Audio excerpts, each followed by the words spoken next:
Is it time? I can't wait to see it.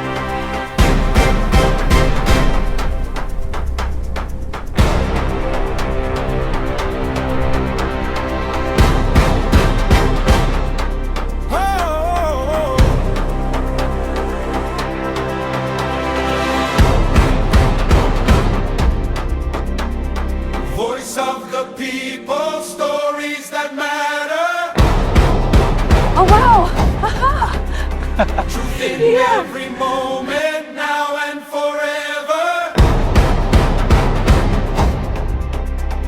Across every border, across every land, we form, we empower, together we stand.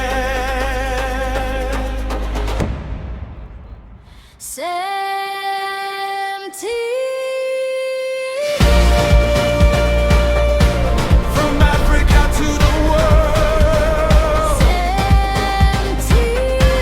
connecting every voice.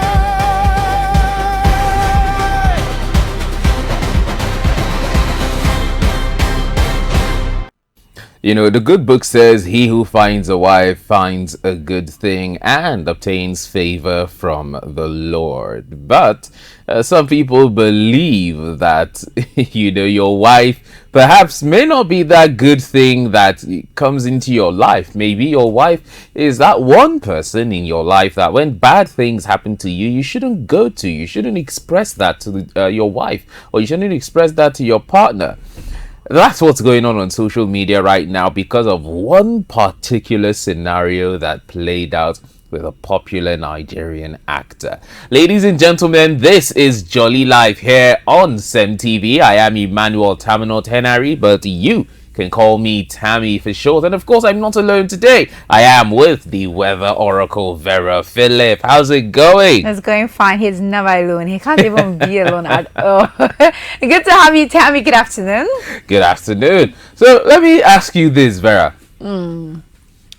If a man is in a tight spot and he's married, Tight spot. What does that mean? yeah, like it could be let's say be it in a financial strait or Okay. mental issues or psychological issues, or let's just say he's emotionally depressed, you know, or facing all of these issues at the same time. Do you think his wife should be one of the people he should meet to tell these problems to? I mean, that's why you have a wife, isn't it? At the end of the Okay. day, to share burdens with. Personally, I'm a believer of partnership in marriage. You understand? Like, one of the exciting things about marriage for me is just the idea of being a partner with someone. You know, you can share your burdens with them, your happiness, your joy, your story, your day. Like, just the excitement that I can share anything with this person, you know, they can relate to whatever emotions it is that I have going on. I think that is one of the things that a marriage should have, companionship. So Okay. if you're not able to speak to your partner about something it is that you're That's going bothering through, you. I mean, what's the person doing in your life as your partner? You know, best that question. So I think it's good to actually meet with your wife. Some men have an ego problem. I Okay. can understand. You know, some men like to bottle it up. They do not like to share their problems. They feel like by sharing, and I think maybe the society has contributed by sharing their problems, it makes them weaker vessels. But then at the same time, there are so many women that go about saying that if their husband cries in front of them or reveals problems he's going through or doesn't always solve every single problem with that, you know, nonchalant attitude, that she will look at him differently, that she doesn't expect her husband to reach out to him for help and so on and so I've forth. never heard that. People Oh, say trust that. me. Oh my God. People Even say on, that? you know, the topic we're going to talk about today, even on the post that was made, so many people, women, they were agreeing with what this Nigerian actor had to say. You know, so even within that same post, what I'm telling you was playing out. So when there are so many women saying that no, I can't expect my husband to show me weakness now. What if me, I'm in my own point of weakness? Who do and him too? He's That's weak why at I the same say time. that there is always that consideration. I think I had a popular actor host talking about something like this as well. You know, talking about how it is only when it is very severe that's when he goes to his wife. But he tries to always have these conversations with, other people, a community of friends, brothers, and I understand that. But when you say a man, I can understand if maybe a man in every situation the man is crying, or in every situation the man is coming to cry. You can see from my face that already irritates me, right? Like, a man is crying in every situation, something that you can just solve. You'll be crying, or you're going to come and be relating. A lot of women don't like that. The reason the man is the head of the family is that you can always give directions. You are giving leadership roles, so everyone wants to follow you while you do the leading. So if you're not able to lead, at the end of the day, you're going to disgust the woman who is in your house, because she wants to be able to look up to you. Trust your sense of judgment as a man that you are. However, I do believe that if I'm married, or when I'm married, I would like my man to be able to trust me with very difficult situations. Talk to me about it. It doesn't mean that I can solve that problem, or it doesn't also mean that you should leave it for me to solve. But talking to me makes me involved in that problem. Check up on you as you go through that problem, but doesn't mean that you have to dump it on my on my own plate for me to solve it. It's supposed to be the other way around, at least to the best of my knowledge, right? But I don't completely rule out a man not being able to be vulnerable to his wife. It just depends on the circumstances. If a man is too vulnerable, it's a problem, because that means you're leaving everything for your wife to solve, and that's not how it's supposed to be. Well, you've basically, hit the hammer on the head of the nail, because the famous actor I'm talking about is Deyemi Okanlawo, and he was the one that made that statement. Yeah, it's just him. In That exactly video too, that him. interview. So here's a video of him saying that he believes it's only when things have gotten extremely severe that he will meet his wife, that he can't handle it alone and he needs her help. Here's that video. First of all, I am a man, and we are built to chest things. If you punch a man, he has the ability to absorb that punch. My job is to protect the people around me. If Biggie happens here now, the chances are I'm going to step in front. It's what needs to happen. You also have to be aware enough to find healing. On my speed dial, I have people that, if I'm going through the worst times, that I can talk to. I have a therapist on speed dial. I have my mentors on speed dial. And let me just tell you the truth. This is the truth. When the thing is now too hard, there's my wife. You say that she's not the first. She's the last, because she's dealing with her own. She's dealing with raising the family. I'm looking at what's going on outside. I'm quiet. I'm trying to handle stuff. If the thing hit me too much, I'll just wake up in the middle of the night, Madam, I can't deal with this one. Help me. That's actually sweet. Yeah, well, yeah, it sounds sweet. You can even hear one of the female interviewers saying that sounds sweet, it's so romantic. It's only when you're about to break down, that you reach out to your wife and to express the problems that are weighing heavy on your heart. Now, I want to come back to you, Vera. Isn't this situation putting individuals in a place where they believe that showing, pain or showing weakness to who is considered your other half, depending on the religion you believe in? If you're a Christian, the Bible basically says once you get married, the two become one. So why then should it be a situation of, okay, I'll face my problems alone until it has become extremely heavy and I'm at the point of breakdown? That's when this other person, who, through better or worse, through thick and thin, why is it now that you don't pass the thick, you don't the thicker than? I want to contact this person. I mean, doesn't that just go against the basis of your vows? As I said before, it depends on the persons involved. And in this case, you're seeing a man with his ego, right? A man who believes that he's not supposed to dump so much on his wife, which is very considerate. He says here that, his wife actually does have a lot on her own plate as well. So he doesn't think it's ideal for him to begin to, add his own to her plate. So that is very considerate. And again, the wife is still involved in the process. because at the end of the day, if it gets too much, I mean, he speaks to his wife. So the thick and thin, the wife is still inside it. Do you get? So at the But end then of she the was day, not contributing per se, because he was, let's say for example, he's not at the point of breakdown, but he's facing some serious, what's the what word will I use? Some serious self-confidence problems. Let's say he, in his workplace, he carried out a job, but he made one mistake that ruined the entire effort.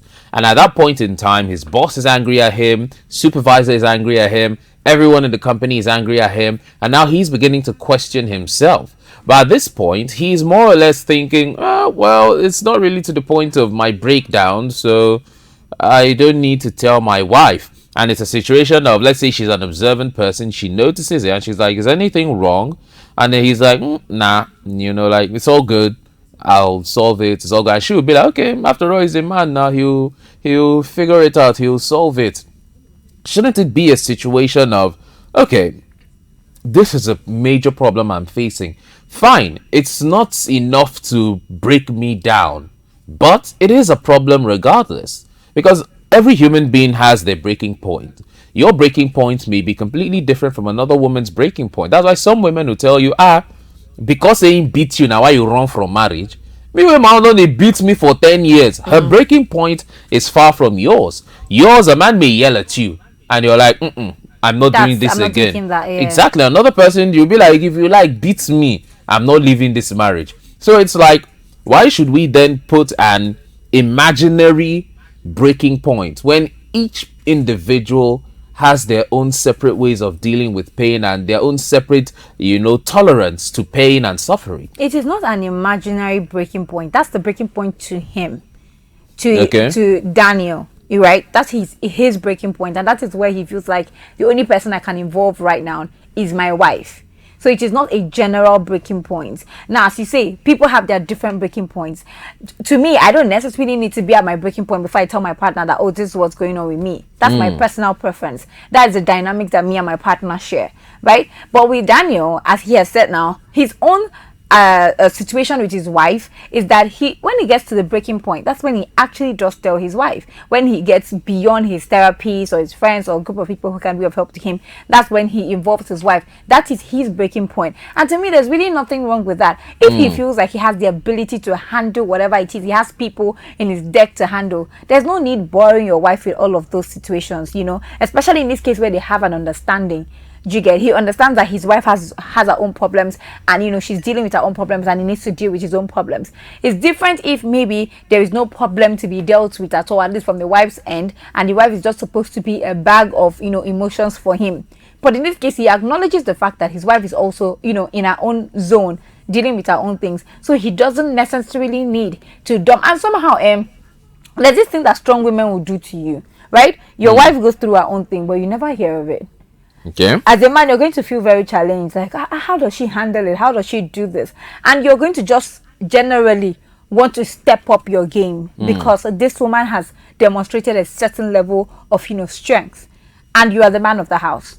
Every sensible thinking man will feel like, what, I can't let this woman, down. I can't do this. I have to step up my game. So there is that as well. And if that is his own situation, then, he's doing a great job at that, As again, this is his personal strategy, his personal dynamics in his relationship, and I definitely don't understand.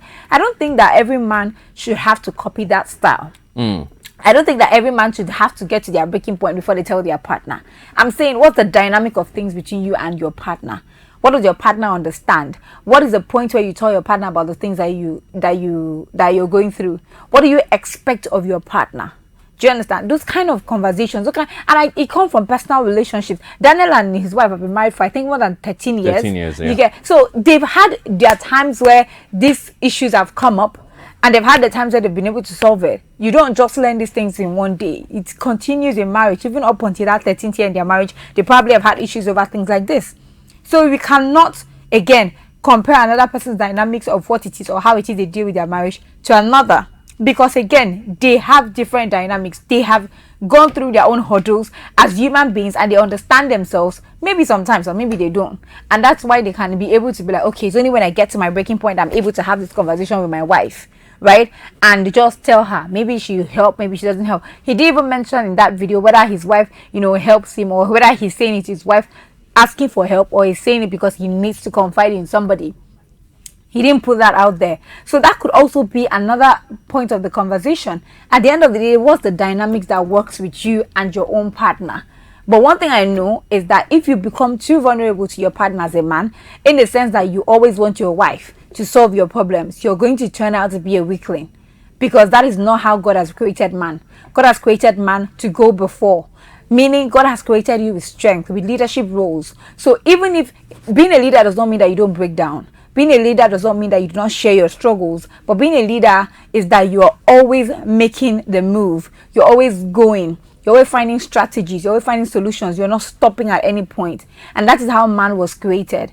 And this is not even we just finished celebrating the Men's Mental Health Month. This is not even to say that men cannot have emotions. You are very much entitled to your emotions. Just don't dwell on it. I read somewhere that the people who have it easier for them in life are people who can move on quickly, and it's very true. And a man is built to move on quickly. Like, let that thing go, move on. A whole lot of people are waiting at your back, and you need to move. And this is also not to put any pressure on men, but that is just how you have been created. I think in that very same video, Daniel did mention that it is normal for a man.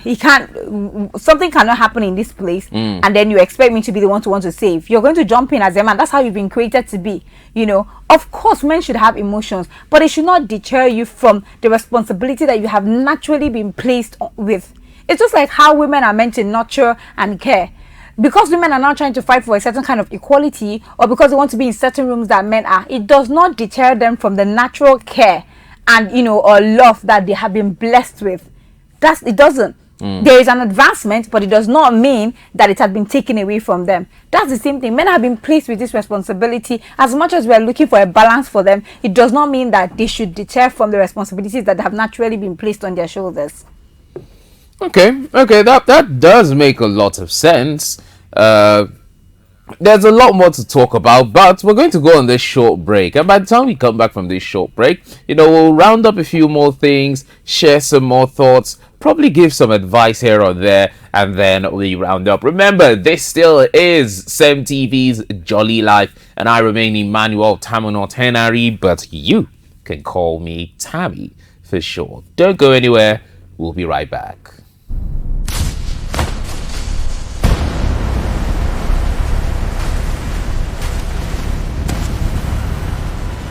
This is CEMTV.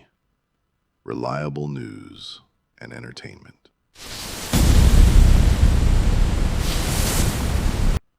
Welcome back from that short break. This still is CEMTV's Jolly Life, and I'm still here with the weather oracle, Vera Phillips. She is spitting some facts concerning what we're talking about today, which is basically if your wife is your partner or your last resort. Because, famous actor Daniel once has said that, look, it's only when things are extremely bad, like when it's gotten to a point where he's unsure if he can, take care of the matter by himself, is when he reaches out to his wife for her to help him. And it has, raised the question of whether your wife should be that last resort, or should she be the one you always consult, the one you always reach out to, the one you always go to recharge yourself, to prepare yourself for the battles of life. Now, going back to our weather oracle right here, she has given us a lot of facts, but at the same time, there's some other things I would like to know.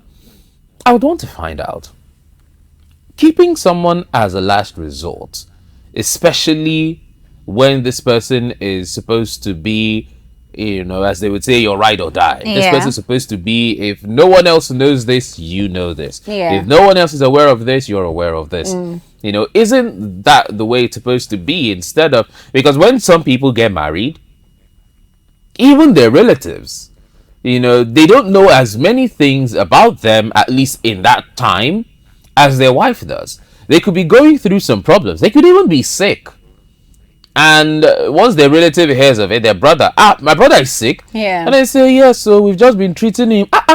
And he didn't tell anybody. Yeah. And then the way you ask the person, he'll say, no, I've told my wife. My wife is aware, we've been treating it. So one would think that instead of your wife being your last resort, Yeah. why shouldn't those outside be the last resort? Because your wife is always with you. Your wife is the one that, she's your other half. Some people would say, like I said earlier, that the good book states that where once the two get married, they become one. Someone said it's only when you marry better wife that's when the two can become one. If not, they are still two separate people. Don't you think this is a situation of they are still two separate people if this person is only a last resort? Exactly my point reiterating right now, which is that it depends on their dynamics. No, that's the thing. For Like example, I'm trying to say, is that I know that each person deals with issues differently, and each marriage works differently. But doesn't it take away the fact that this person is supposed to be your better half, like your ride or die, your one-on-one? Yeah, shouldn't this person be that one you go to and it's like, oh boy, see, when people look at you, you don't need to be at that breaking point. But once you're frowning and people are like, what's good? Nothing. But once you get home, why are you frowning? Well, see what happened today. Shouldn't that be the case? I'm going to reiterate on dynamics. You know why? Why is that? Because when people come together to become man and wife, it does not automatically remove self from each of them. Okay. What I mean is when two people decide that they are coming to be together, there is no one pattern that must be followed. Just like you have said now, that when two people come together and they become one, doesn't it mean that other person should be the person you should be able to tell everything to because both of you are now one? It doesn't work that way for some people. Do you know that it might not be very common, but do you know there are married people who prefer to live apart from each other?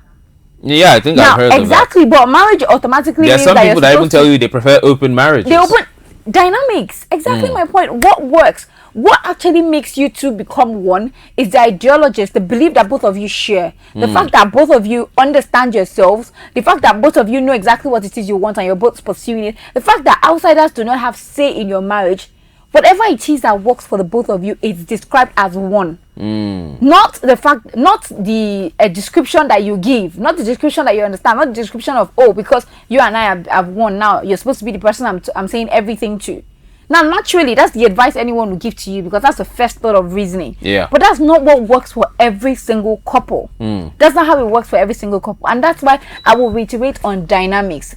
Because for every relationship, there's a dynamic that works for them. True. Right? People are always going to be, I'm always saying that I do not judge a lot of things from social media because people are always going to be like, so why didn't he know? They will tell you a certain way that things should be done. But realistically, that's not the way that thing is being done. And that's not the way it works. For example, coming into this room now, it's very normal that there's a door there that you come into this place. True. However, there are people who do not come in from that door. They have their own other ways of coming into this place. It's rare, but it is also an option. Do you understand? So because there is a certain belief that we have about marriage, does not necessarily mean that it needs to be followed to the T. It means that whatever it is that works for you should be followed, but it doesn't necessarily have to be what it is that we generally accept should be the case. There are people who are married and they tell you they don't want to have children. There are people who are married and then they'll tell you that, we prefer to adopt children. There are different things, but then they will always tell you that one of the importance of getting married is like you come together and you bear fruits and give birth to many children.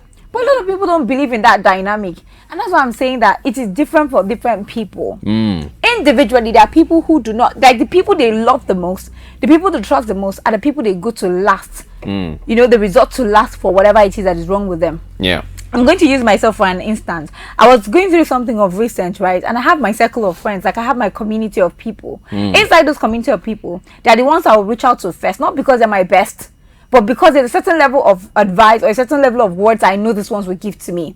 Inside still those circle, they're the ones I will resort to last because I know these ones, these ones will not let me. Yeah. Do you understand? And then I'm here, I have not even spoken to any of them. And then at my breaking point, I went straight to the people I know I would call last on a normal to resort to. And when I did call, he was like, "Do you realize we haven't spoken in months?" And I say, yeah, I know we haven't spoken in months. And that was just the beginning of the conversation, which is, you haven't spoken to me. I'm not aware of this issue. You're just coming up to me with this issue now. And it is at the breaking point that you're coming up to me with. That is when I prefer to come to you with that problem. But does it in any way deter the fact that you are my last resort? Does it anywhere deter the fact or the role that you're supposed to play in my life as my circle, as my friend, as my accountability partner? No, it doesn't. Do you get? I have chosen where to put you, and that is what works for me. So I know this is what you serve me. This is the purpose you serve to me, and I keep you down there to serve that purpose to me. At the end of the day, it's my mentality. It's what it is that I think works for me that I play out. Some people would always not like it or would always not be in support of it. You understand? Yeah. But then it is who you are. Some people adjust to it to fit their partners, while others will play an understanding role to it. Again, it still boils down to dynamics. Whatever the dynamics of that understanding is between two people who have decided to come together and become one. You know, at this point, I should just call you the dynamic professor. No, I naturally believe that. I naturally don't believe in, copying other people or taking situations out of other people's experience, because everybody have different experience. True. I believe that so heavily. So I do not copy people's experience. I don't want to experience what another person is experiencing. I want to have my own experience. That's how I am naturally. So I will always reiterate on dynamics. I always tell you, what works for person A doesn't work for person B. I have a friend like that too. Anytime I tell him, people didn't succeed in this thing, he will be like, I'm not those people. You know, exact dynamics. Like, everybody does not have to experience the same thing. Exactly. It works that way.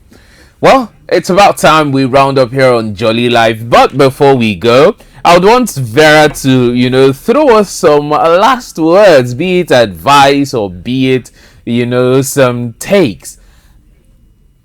Well, I was about to say on dynamics, but to just give us some takes on what people can look forward to if they're in this situation, your advice to them. And also, I would want to just throw in one last thing, which is, what if partner A believes that, look, it's only when I'm at my last resort that I can reach out to you, and partner B then says, no, I want to be your first contact? What then would happen in that situation? So you can just bundle all of that up as we round up.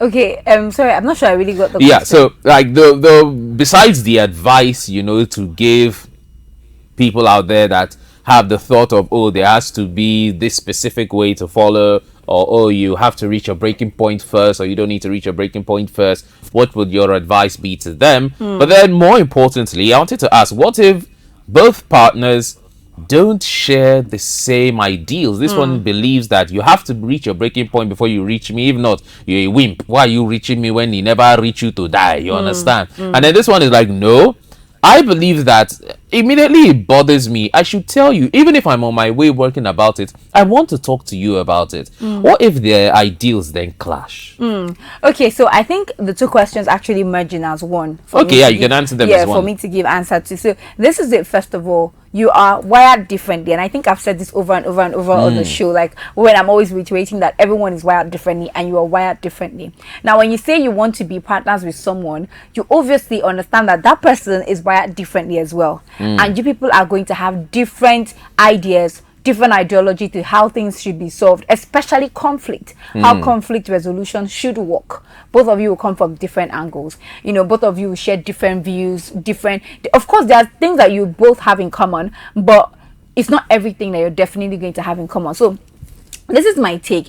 In a space where you have your own way of dealing with the person, there are people who are very clingy to their partners, in the sense that if something happens to them, the first person they want to tell is their partner. And I think it's mostly women who have that. I tend to have that too as a woman. You get, so the first person I want to talk to about this thing, whether it's good news, bad news, crying news, anything, that is my partner is the first call. You speed dial. Do you understand? But there are people, especially men, now not all men, but majority of men, who bundle it up. Sometimes they probably say it to their fellow men before they are able to say it to women. And there are a number of women who don't like it. Me, for example, like, talk to me about this thing. I might not be able to solve it, but don't hide it from me, right? Especially because as a man, it's almost going to be showing in your mood. If I've stayed with you for a while, it's going to show in your mood. It's going to show in who you are and what you is.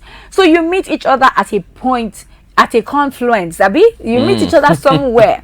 Do you Yeah. understand? When you agree to be in partnership with somebody, you are agreeing to compromise a lot of things. That is the first knowledge that you have to have. So if you are one that you do not like to give out so much information to your partner, whether you're at your breaking point or when you've not reached your breaking point, and your partner has a problem with it, meet at a middle. Okay, oh, I'm not going to be able to tell you everything, but this is the point I'm going to tell you and reach. The other person too has to be able to compromise. Okay, I know I don't like this, but you know, I mean, in marriages, I'm going to use my parents for a typical example, right? I think they still don't like about each other till now. My dad will always be like, this thing, I don't like it about your mom. But does it stop them from loving each other? No. They will still sit down and laugh about it. Yeah. Everything is not always going to be perfect. But choosing each other, saying, you know what, this person has this flaw that I don't like, but it does not stop me from loving them. It doesn't stop me from being there for them, whether they are telling me or they are not telling me. It doesn't stop me from being there for them. That is when you begin to actually compromise. That is when you begin to actually enjoy the institution of marriage without any third party. And third party, I mean without expectations of what the world wants or what social media thinks the marriage should be all about, but the dynamics that works between the both of you. So compromise is very important. You have to understand that when you're actually in marriage, that person being your ride or die, your everything, does not take away who you are as a person. So you both need to come to a compromise, whether you're a man or you're a woman. So I think that way I've been able to answer the two questions in one. Exactly. You know, once you said one thing, what came to my mind was very wire. We are all wired different. We're all wired we are all wired differently. No, we are. Like, you need to know that we are all wired differently. Don't take experience one and I want to join into your own experience. Now you're going to just mess things up for yourself. Experience things for yourself first before you come to conclusions. Exactly. Before you come to conclusions, as they say, experience is the best teacher. Absolutely. The only way you can learn something is by experiencing it yourself. If another person experiences it and tells you their experience, you cannot have the exact same experience as any one person. That's the most we can take here on Jolly Life. It's been a pleasure being here with you, our weather oracle. Okay. I do hope that next time we'll have something even more controversial to talk about. Now my aim be that too. This one like problem. I want problem always. You don't like peace at all. I don't. No, this conversation was beautiful because I think aside the fact that we just discussed the marriage, is also like a reminder of what marriage should really be all about, especially when it comes to individuality in the marriage. Like, this is a conversation that we need to have, because whether you like it or not, marriage is an important factor in the society. Yeah, so this was a conversation I really enjoyed having. Indeed. And next time we'll probably bring something even more important to society. I am Emmanuel Taminor Tenari, but you can call me Tammy for short. And with this, I temporarily bid you adieu.